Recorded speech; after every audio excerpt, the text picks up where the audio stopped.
If those pieces sold well, I'd just reorder them. They were in stock. I'd get them in a week because I was air freighting them.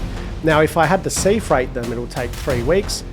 So I would have to load up on 4 months worth of stock, and I simply didn't have the cash flow to support that.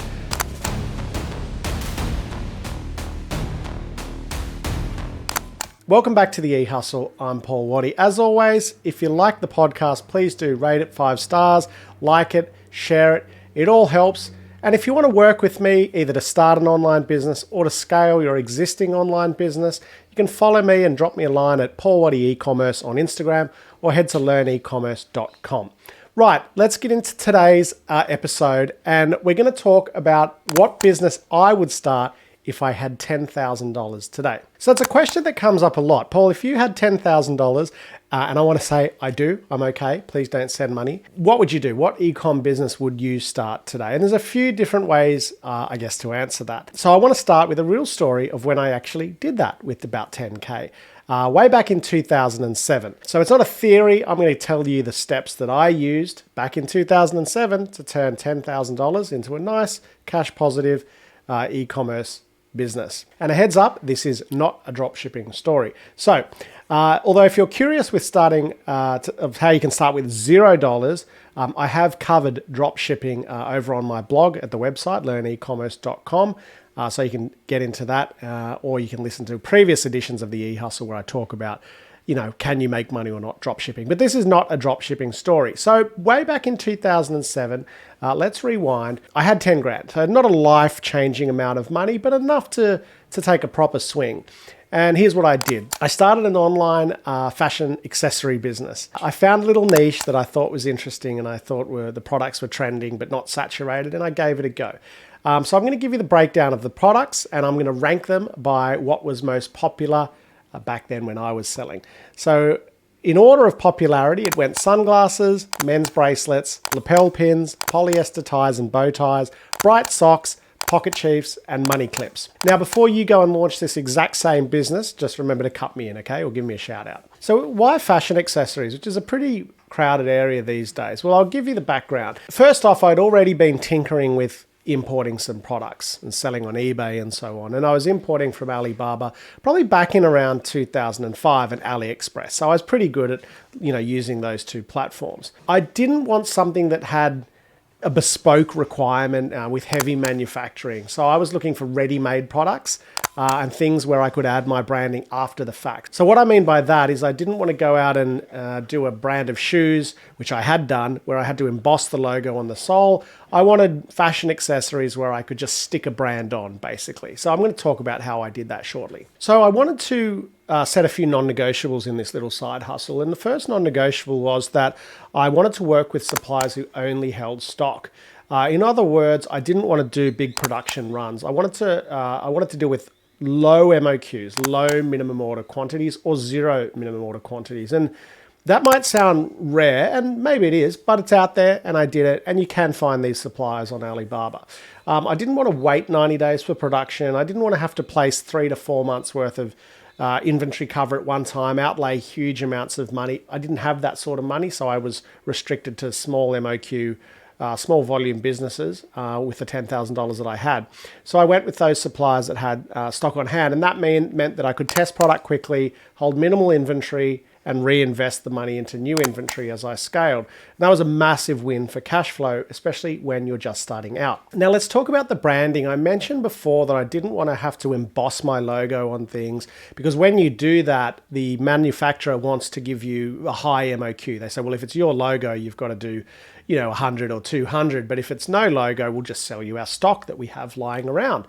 Now, I wasn't going to laser print logos or emboss my name onto the products. So I really wanted to pick products that could live inside a beautiful branded pouch or a beautiful branded box, or have a nice swing tag attached. So think about jewelry, for example. You'll often buy jewelry that doesn't have a logo on it at all, earrings and so on, but it comes in a nice box, and that's enough. Now, maybe that doesn't work with fashion, where if you buy a nice t-shirt, you're probably going to expect some sort of logo, or a pair of shoes, for example, is the same.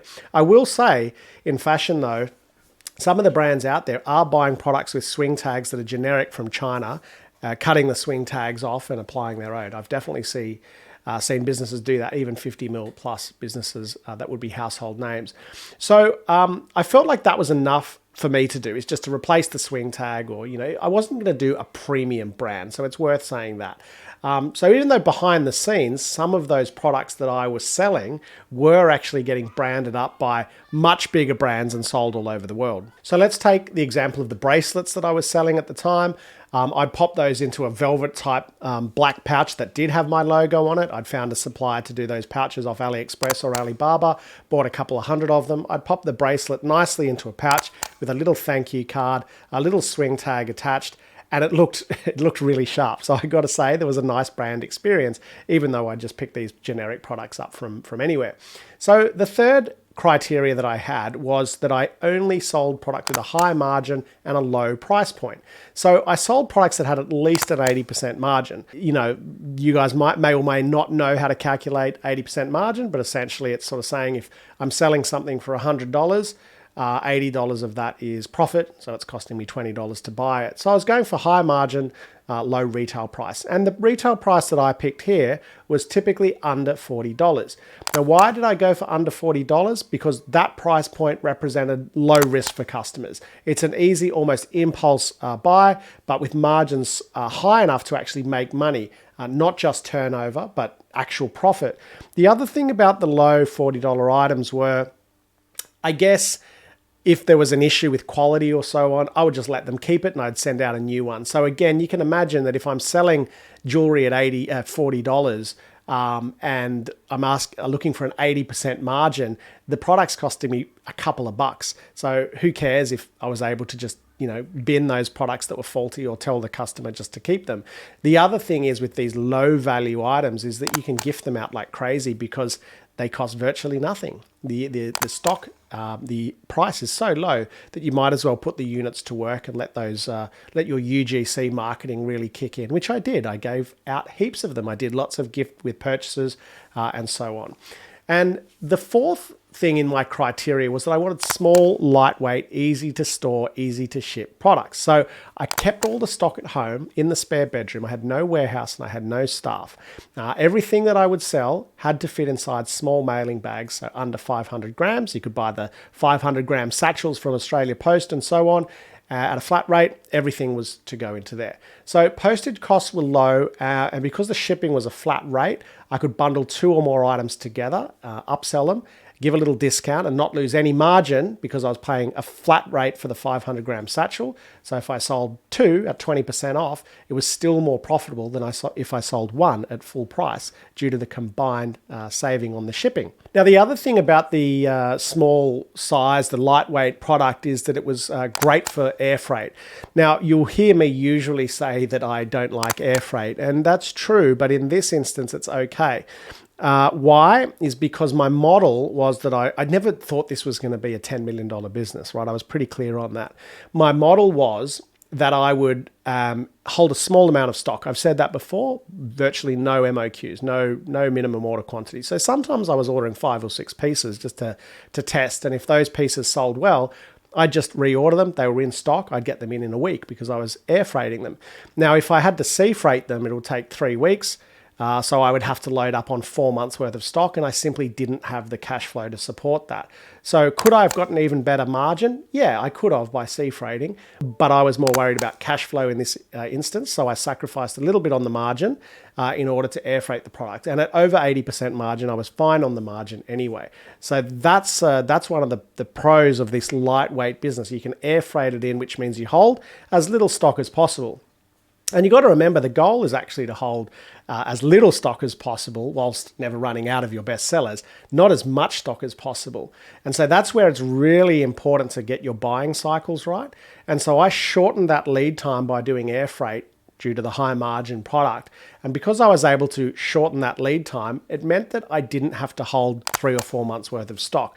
Because as I've spoken about in other podcasts, the formula as to how much stock you should hold is your lead times plus a period of safety stock, usually 30 days. So I shortened the lead time, therefore I shortened the amount of stock that I needed to buy, therefore I reduced my capital outlay. And so we want that cash positive business when we have a side hustle. We don't want to be, chasing this massive sale. It's just a side hustle. We want it to get a little bit more cash in, invested in product, and so on and so on. So that smaller product really helped. Now, I've spoken about the minimal stock holding, which is 0.5 on my list of non-negotiables. And that was a really big one for me. So in the past, I'd had businesses where I'd tied up a lot of cash in inventory, particularly in wholesale. Banking on wholesale orders that never came, or where wholesale orders were cancelled, or hoping I'd get more orders. Now that stock didn't move fast enough, which meant that my money was tied up, and I borrow money to buy that stock and sit on it, all the while not selling through it quick enough to pay back my loans, pay myself, and buy new stock. So it was a real go nowhere sort of situation, and it really just crushed my cash flow. So this time around, I made a rule that I would start small, sell the stock, then reinvest in more. And that's what I stuck to. That's, that cash positive business. In other words, I get the revenue first, then I invest more in the cost and so on. Not I spend lots and lots on stock and then chase it with revenue.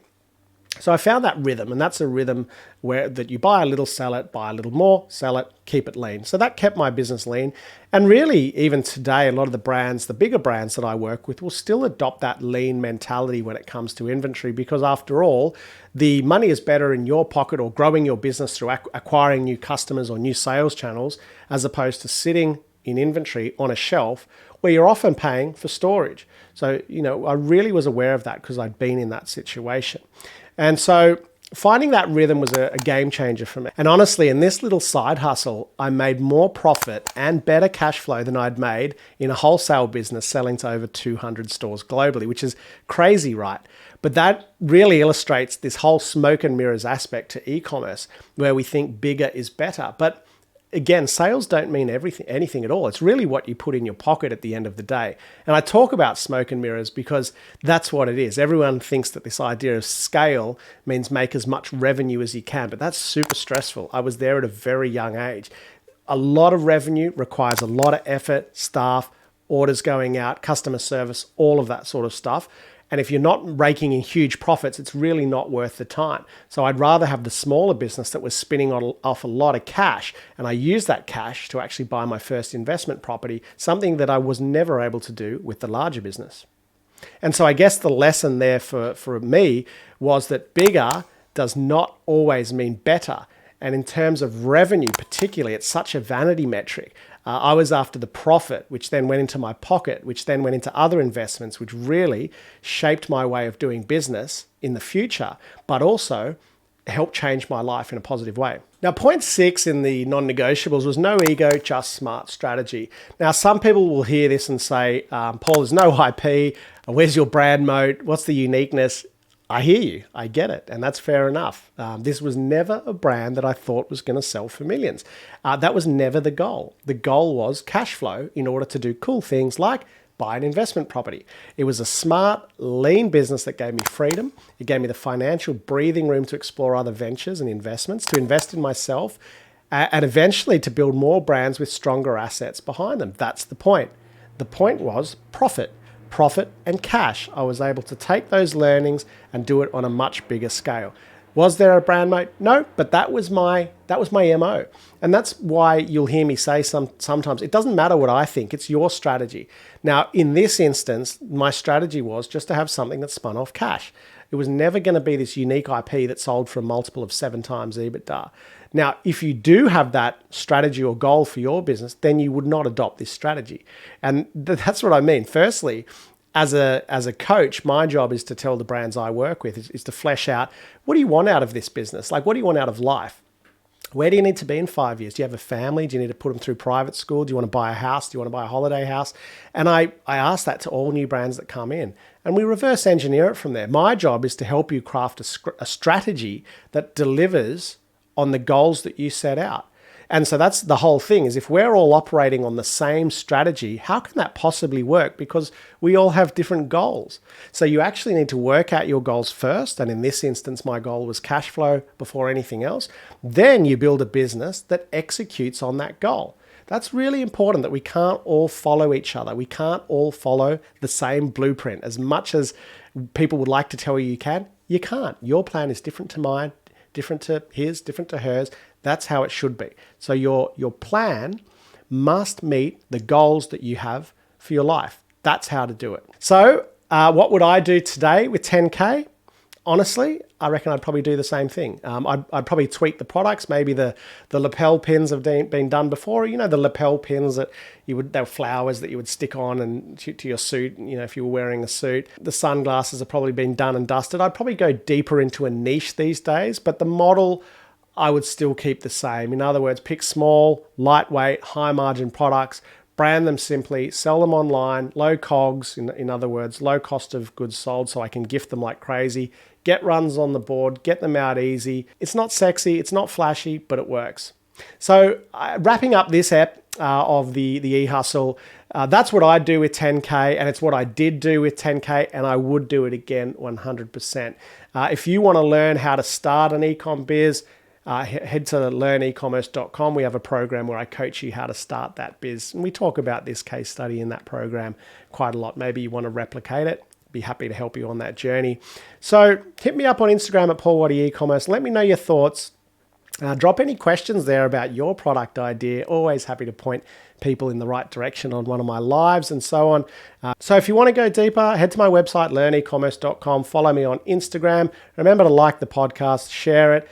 Subscribe to make sure you catch the next one. We drop them weekly. Until then, keep hustling. See you next week.